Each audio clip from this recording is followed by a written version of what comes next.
Hello and welcome back. This is the build-up from RamsTV. Derby County's pre-season schedule kicks off this lunchtime with the now traditional trip to Matlock Town. It's the third season in a row we've been to the Proctor Cars Stadium to open things up. A year ago saw goals on debut for Caden Jackson and for Jerry Yates as Derby earned a 3-0 win. Liam Thompson getting a fine third late on for the Rams. Matlock managed these days by former Middlesbrough midfielder Adam Clayton, looking to bounce back after relegation last season. Well, Derby have a clutch of new signings, all of whom could be involved this afternoon. But pre-season's also giving us the chance to get to know the coaching staff a little better.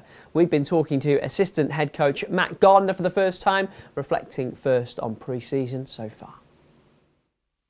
Yeah, very good. The lads have come back fit, in good spirits and willing to work, which is the main thing. So it's been good from my point of view. Maybe a silly question, but what are you looking to get out of pre-season? I mean, the obvious thing is the fitness, but I think it's more the football fitness as well. So from the coaching principles we kind of embedded last year, that kind of evolution from there, and it gives us all a chance to get them across in pre-season. What are those principles, those key messages that you're trying to get across to the players now then? Well, I know you've seen a few of the sessions. Obviously it's big based on the conditioning, but literally how we're going to play so the players know their roles in and out of possession. Obviously when we got it, when we haven't got it, what their individual role is within the unit and for the team. So it's those kind of things, and it gives us a good grounding to get that across to the players. It's now 5 months since you joined Derby County as John Eustace's right-hand man. Tell us what you've made of things here. You're probably going to sound like I'm making this up and cliche, but really, really good. The people here are fantastic, as they are at the clubs you work with. Obviously the weather's great. Derby, they always said the sun is shining Derby. But I think the willingness to do the right thing and want to support the players, because ultimately, as long as the players are performing, everyone does their job to kind of fulfil that. So it's been positive. Obviously, coming in the circumstances we did, we had a job to do, and fortunately we got that done. But with the players, the supporters, all of the team and staff around here, I've only got good things to say. Obviously, John knew the club and knew Moor Farm before coming in. Did you do any research, or did you sort of trust what he was telling you? In that hour before we come over, yeah. No, I think obviously I'm from Birmingham, so you're kind of aware of your city, aware of Derby and the stories and the good teams of the past. And then I think working with, so when I went to QPR with Steve and John, they always talked about Derby, always talked about the fan base, genuinely, and that kind of affection. So it kind of intrigued you. And then when we had, I think the first game, maybe, was it Millwall, something like that, at home, and just the crowd, the full house, even though they stay with the boys. So it was kind of like, wow, now I understand what they mean.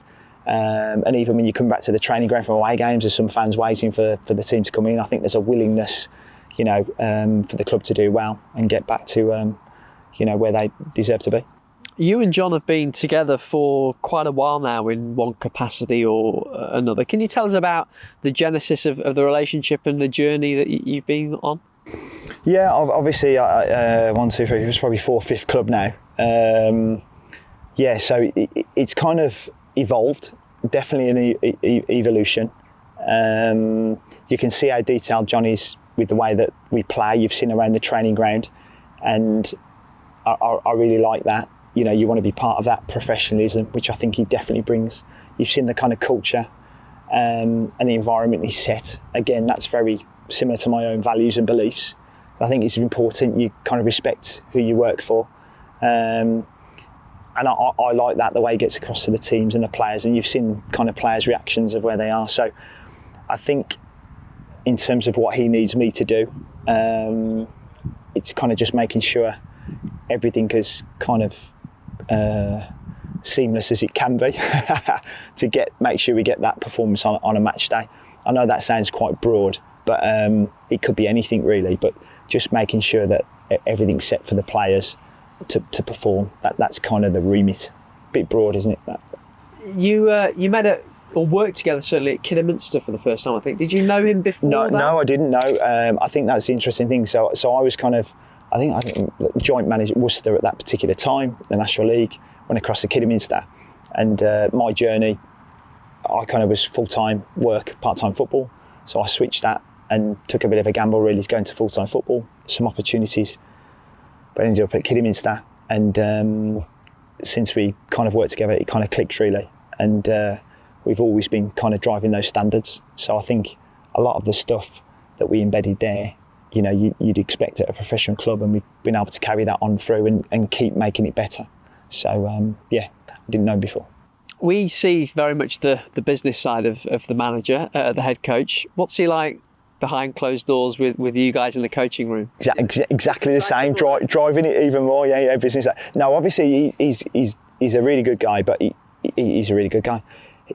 Focus of what we need to be throughout that season. And I think the biggest thing I can say is whether we're on a bad set of results or good set of results, he's very calm. He's very consistent in his behaviours, and I think that's just an excellent way to lead, especially when you go into the games and the championship. He quotes it a lot, doesn't he, about the relentlessness of it, and it is a relentless league. So I think that's really good for everyone to understand exactly where he stays calm in those difficult moments. Great to hear from Derby's assistant head coach, Matt Gardiner. More from him in Matchday Live from 12:30. Remember, it's a 1 o'clock start at Matlock this afternoon. Get your Game Pass now at dcfc.co.uk. Now, there are a few new faces in the Derby squad, plenty more familiar ones, none more familiar than Mr Derby County himself, Craig Forsyth, now embarking on his 13th pre-season with the Rams. It's been good. It's been, I wouldn't go as far as saying enjoyable, but yeah, it's been good. It's been good to get back in and get stuck into the work again. 13th here, 20th of your career, I make it as a senior professional. How have things changed in those 20 years when it comes to pre-season? There's a lot more sports science behind it, I would say now. When I started, it was simply run wherever you were told to run, and you often wouldn't see the balls for the first week or so, but certainly a lot more football in recent years in the earlier weeks, and it's a benefit. It's a good thing to do more with the ball than without it. Are there any particular highlights or probably lowlights of the 20 years? Any particularly gruelling runs that come to mind? There was a few in my very sort of early ones at Dundee, under sort of old school manager Jockey Scott, who was very strict, and some brutal runs where people were often sick or wouldn't complete them, but you don't see that much nowadays. Everybody comes back in much better shape and looks after themselves. You're putting yourself through it again after signing a new 2-year deal with the club this summer. I make it the 7th contract you've signed at Derby County, not including automatic extensions and things like that. What's like it here? Yeah, I think everybody's well aware of how much I love it here, and love the area, and love playing in front of the fans every week or every couple of weeks. So it was a really easy decision for me to stay here, and everybody knew I wanted to stay as well. Yeah, from your point of view, was there ever any thought about, I might call it a day, I might move on, I might want to go home? Was there ever anything like that? No, not really. I think obviously the way last season ended, playing a lot and the body still feeling good and as though I could continue, then as I've always said, I want to keep playing as long as I can, and that was always my first thing. And what about the conversations with the head coach, your former teammate John Eustace? How does that go? Yeah, it was pretty straightforward. He sort of had a conversation to say, yeah, we want to keep you and we'll get something sorted, and that was it. We're both pretty relaxed. I think obviously with the situation of everybody knowing how much I want to stay, it was pretty straightforward. So yeah, it was a pretty relaxed conversation to have, and obviously delighted that he wanted to keep me. Now the dust has settled from last season, can you give us a bit of insight into what he did coming in and when he did with the team alongside him to get Derby out of trouble, basically? I think it was just, he came in with obviously different ideas, fresh ideas, but a real structure off the ball and made us extremely difficult to beat, and we didn't concede a lot of goals. We made it very difficult for teams to score, and we became very effective at the other end from set pieces. We did a lot of work on it. Guys did a lot of work on it with us. We practiced them a lot, and I think the benefits of that showed. Head coach is a former teammate. I have to ask you about another former teammate who is now just a teammate again. How nice has it been to have Andy Vyman back in the building? Yeah, it's becoming a bit of a theme this, isn't it, the last few years of old teammates coming back. But yeah, it's good to have Andy back. He's a good guy to have in the changing room, and a good player who over the years has consistently scored goals at this level.